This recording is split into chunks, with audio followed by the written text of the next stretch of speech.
Dear friend, welcome.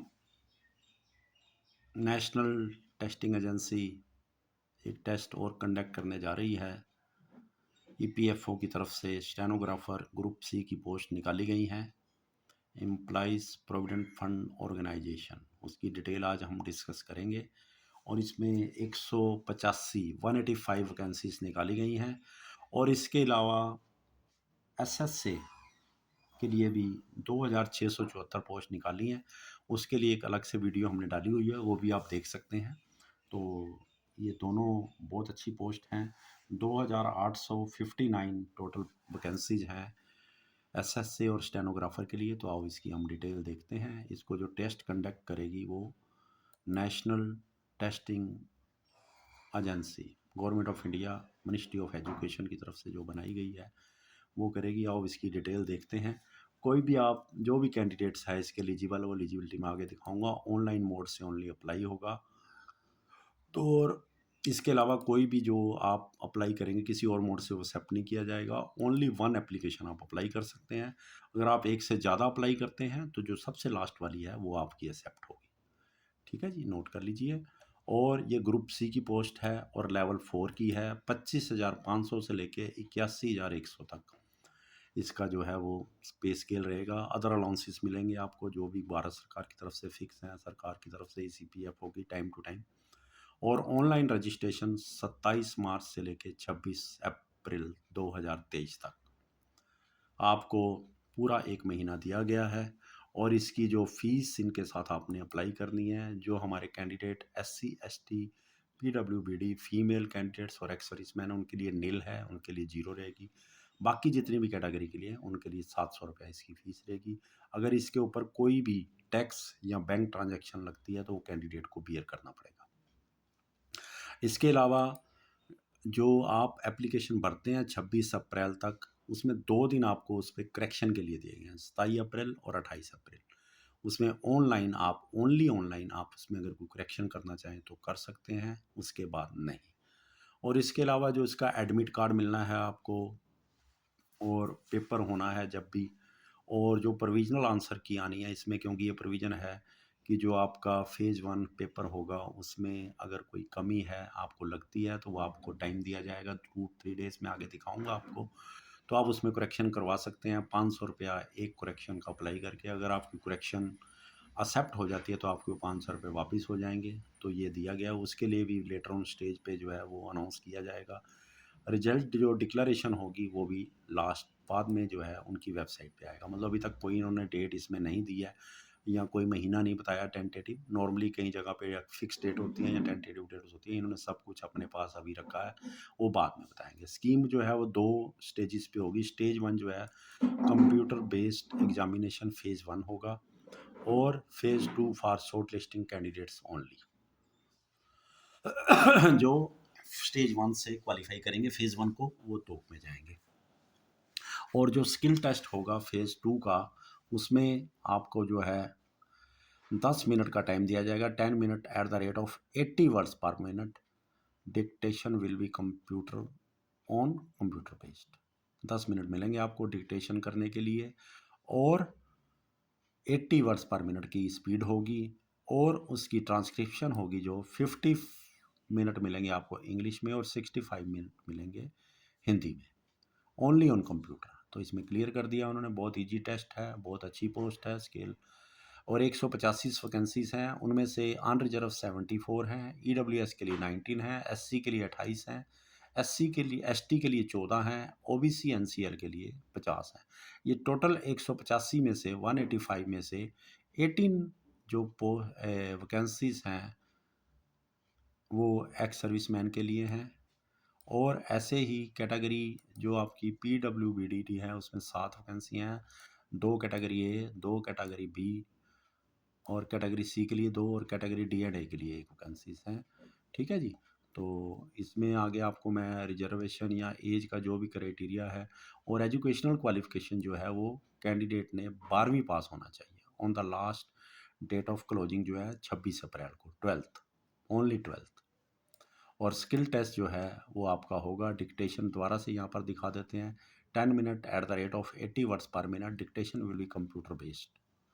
और जो transcription आपने उसकी करनी है वो 50 मिनट्स इंग्लिश और 65 minutes Hindi only on computer रहेगा। ठीक है जी। और इसमें आगे बिल्कुल उन्होंने कर दिया, those awaiting results for the final examination of prescribed essential qualification should not apply. और जिनका लास्ट डेट तक पेपर का रिजल्ट अभी नहीं आया +2 के लिए, वो इसके लिए अप्लाई नहीं कर सकते। कई पेपरों में छूट दी जाती है परंतु इसमें नहीं दी गई है, तो आप ये नोट कर लीजिए। एज क्राइटेरिया जो है वो 18 से 27 वर्ष तक क्लोजिंग डेट को होना चाहिए। मीन 26 अप्रैल को आपकी एज जो है 18 से 27 के बीच में होनी चाहिए। और जो आपके ऊपर एज रिलैक्सेशन है वो भारत सरकार की तरफ से जो भी नियम है, SC ST के लिए 5, OBC NCL के लिए 3, और जो ऑलरेडी गवर्नमेंट सर्वेंट में है उनको अप टू 40 ईयर्स, और जनरल के लिए, और SC ST के लिए 45, और OBC NCL के लिए 43। ऐसी एक्स सर्विस मैन के लिए जो जनरल कैटेगरी है उनको 3 ईयर्स, और जो OBC हैं उनको 6 साल, और जो ST हैं, SC हैं, एक्स सर्विस मैन, उनको 8 वर्ष। और उसमें जो एक्चुअल मिलिट्री सर्विस होती है वो उसमें से लेस हो जाती है उनकी एज में से, जो रूल है एज पर। तो ये लिखा हुआ उन्होंने। ठीक है जी। तो जो पर्सन विद बेंचमार्क डिसएबिलिटी में है उनको जनरल कैटेगरी के लिए 10 साल की छूट है उम्र की, और जो OBC है 13, और जो SC ST है उनको 15 वर्ष। और इसके लिए जो नेशनैलिटी है वो इंडियन होनी चाहिए, या सब्जेक्ट ऑफ नेपाल और सब्जेक्ट ऑफ भूटान, और जो भी ये आगे दिया हुआ है, तिब्बत रिफ्यूजी हैं, Kenya, Uganda etcetera, as per the government of India instructions चलेंगी। ठीक है जी। जो भी time to time government of India instructions हैं, ज़्यादा डिटेल के लिए आप पढ़ सकते हैं। ठीक है जी। तो इसमें रिजर्वेशन की सारी ब्रीक बताई हुई हैं जो मैंने आपको ऊपर दिखा दी हैं। और जो EWS हैं जो NCL से बाहर आ चुके हैं वो इसके लिए उनको रिजर्वेशन में बेनिफिट नहीं मिलेगा। अब मेन चीज़ है इसकी सिलेक्शन प्रोसीजर, जो इसका फेज़ 1 का टेस्ट होना है कंप्यूटर बेस, उसमें 3 टेस्ट होंगे। टोटल 200 नंबर का होगा और 800 नंबर होंगे। एक क्वेश्चन जो है 2 नंबर का 4 नंबर का होगा, सॉरी। और 2 घंटे 10 मिनट मिलेंगे, 130 मिनट मिलेंगे।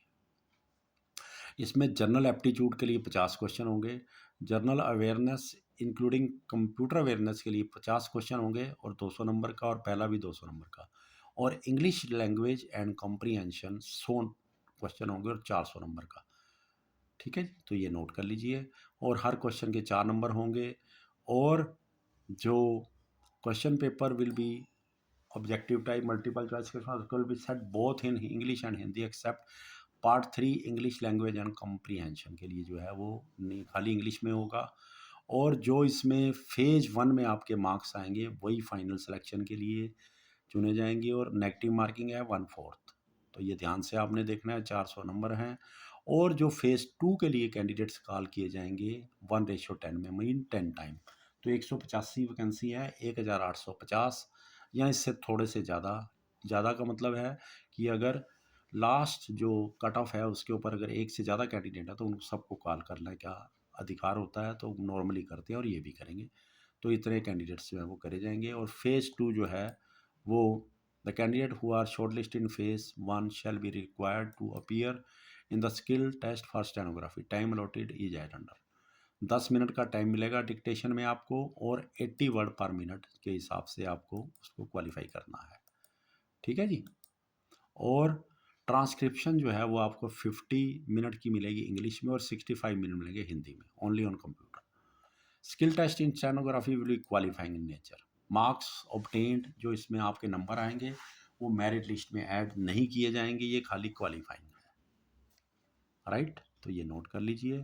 क्वालिफाइंग मार्क्स जो हैं वो EPFO डिसाइड करेगा मिनिमम कितने करने हैं, वो किसी भी तरह से किसी भी स्टेज पे कर सकता है। और कट ऑफ जो है वो 2 स्टेजेस पे लगेगी, जैसे दूसरे SSA में है। और उसमें जो स्कोर जो है इंडिविजुअल होंगे उसके ऊपर भी आपका कट ऑफ लगेगा, और जो टोटल स्कोर है उसके लिए भी। तो चाहे आपके टोटल स्कोर ज़्यादा भी हो, पर अगर आपने कोई इंडिविजुअल टेस्ट क्वालिफाई नहीं किया है तो आपको सेकंड फेज़ के लिए कॉल नहीं किया जाएगा।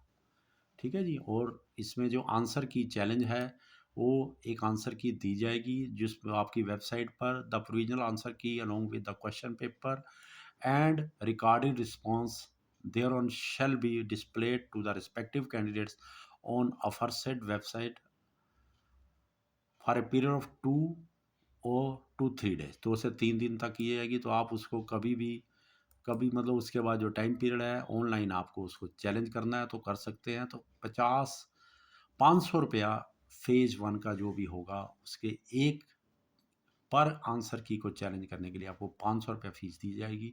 अगर आपका चैलेंज क्वेश्चन जो है वो ठीक हो जाता है, एक्सेप्ट कर लेते हैं वो, तो आपकी वो फीस रिफंड कर दी जाएगी। तो ये अच्छी बात है। अगर आपको कोई डाउट है, डिक्लेरेशन ऑफ रिजल्ट उनकी जो वेबसाइट है उसके ऊपर ये रिजल्ट आएगा, डिक्लेरेशन होगी, तो ये नोट कर लीजिए। और एक दो बातें आपको जो ज़रूरी है वो बतानी है, तो इसकी तैयारी शुरू कर दीजिए। एनओसी फ्रॉम द एम्प्लॉयर, जो पहले से सर्विस में है उनको डॉक्यूमेंट वेरिफिकेशन टाइम पे आपको वो एनओसी अपने दफ्तर से लेनी पड़ेगी। जो ऑलरेडी सर्विस में है तो वो पहले से ही अपने दफ्तर में, डिपार्टमेंट में जो भी उनका है वहाँ पर अप्लाई करके एनओसी के लिए ले लें और अप्लाई कर दें और टाइम से पहले ले लें। ठीक है जी। तो इसलिए ये बहुत ज़रूरी है। नहीं तो बाद में कईयों का मैंने देखा, बाद में एनओसी नहीं मिलती, वो पहले अप्लाई नहीं करते तो डिपार्टमेंट देता नहीं है। क्वालिफिकेशन इन्होंने फिर दोबारा तक लिख दिया यहाँ पर, the candidate must be 12th class pass from a recognise board on the date of the closing of the application. तो ये छोटी सी इसमें जानकारी है। ऑनलाइन आपने अप्लाई करना है, वही सारी बाकी सेम चीज़ें हैं। तो मेरी बेस्ट विशेष हैं आपको, और इसको वॉच करने के लिए आपका बहुत बहुत धन्यवाद। इस वीडियो को आप देखिए और इसके साथ जो दूसरी ईपीएफओ ने एसएस से वैकेंसी निकाली है वो भी देखिए। इसके अलावा और भी मैं वैकेंसी जो निकलती रहती हैं उनकी वीडियो डालता रहता हूँ, वो भी आप देख सकते हैं। और इनको जो भी आपके जानकार हैं जिनको इसकी ज़रूरत है, एप्लीकेशन भरनी है, उनके साथ ज़रूर शेयर कर देना। और आपको अच्छी लगे तो इसको सब्सक्राइब भी करना, लाइक करना, शेयर करना। Thank you to all of you, my best wishes to all of you. आप खुश रहें हमेशा और ज़िंदगी में सक्सेस हो। आपका धन्यवाद।